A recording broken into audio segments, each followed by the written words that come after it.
So let's talk a little bit about that. One of the things that I've been watching a little bit lately, the Ohio Substance Abuse Monitoring Report, the one that came out in January, there's just some chilling, very chilling quotes in there. And the one that stuck out to me among a lot of things that was pretty scary was everyone wants it cut with fentanyl because it's stronger. And it's better dope, and it's mixed with carfentanil. If somebody overdoses and dies, heroin users want to provide that dope because it was obviously good. If somebody dies off of this stuff, everybody's going to flock to it.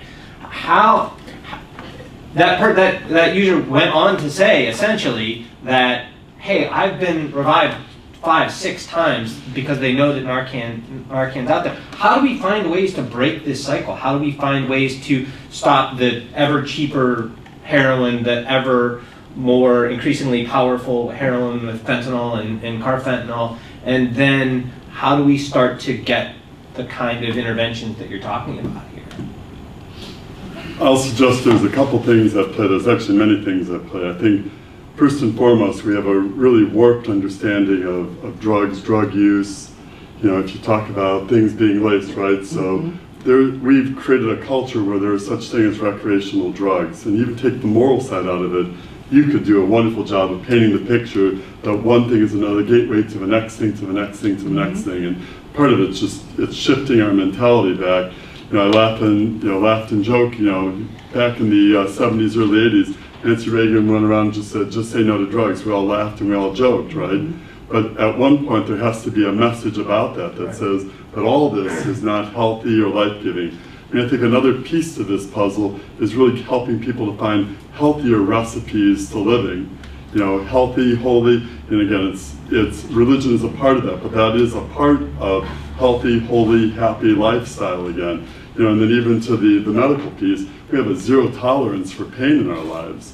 Well, and again, to be clear, nobody should live in debilitating suffering. That's not what we're talking about.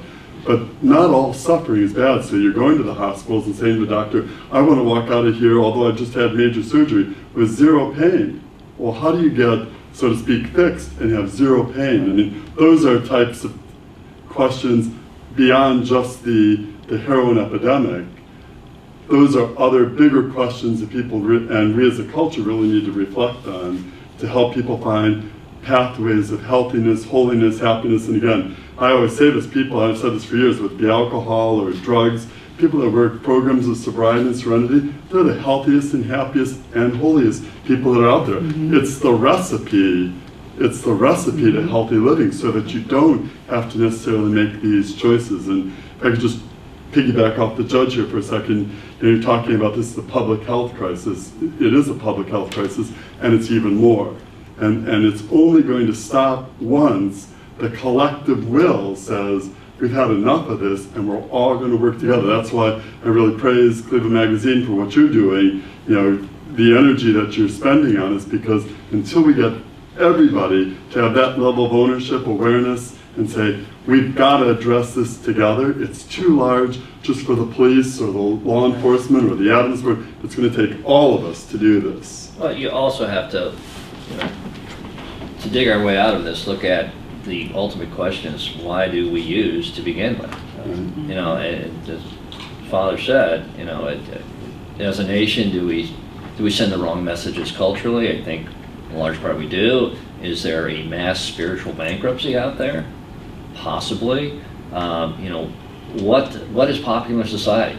Going to a Browns game and drinking the mutiny lot before the game, or going out to Cuyahoga Valley National Park on a Sunday and hiking in nature and seeing the connectiveness of everything?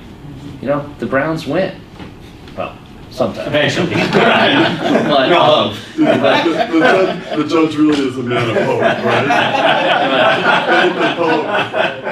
right? So, you know, we're in the midst of the war right now, but it boggles my mind. People keep coming to this. You know, young people who feel invincible, have, you know, poorly formed frontal lobes or not fully developed frontal lobes. You know, everybody knows heroin kills, or should know, but still, you know, you're a teenager, you're at a party, somebody gives you something to snort, you think, hey, one time. You know, one time's too many. So examining the, we live in a very wealthy country, and a lot of people use the recreationally because, frankly, at the start, drugs are fun. They make you feel good, and then they own you, and then it's a nightmare. So we have to examine the origins of our use. And to piggyback on Judge Matia's comment around the war analogy, I'm glad it's a war analogy. I can follow that. The chief gives me sports analogies, which I have trouble with. To piggyback on that, we do have some soldiers on the ground that I think is an untapped resource.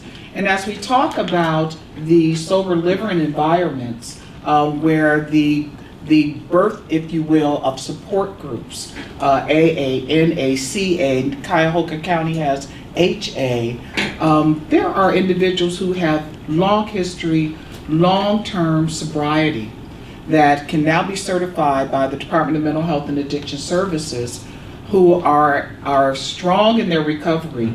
So my idea is to let's plant some of those recovery coaches, if you will, in an emergency room for that person who is revived for the 9th time to be there by the bedside to say, let me talk to you about recovery.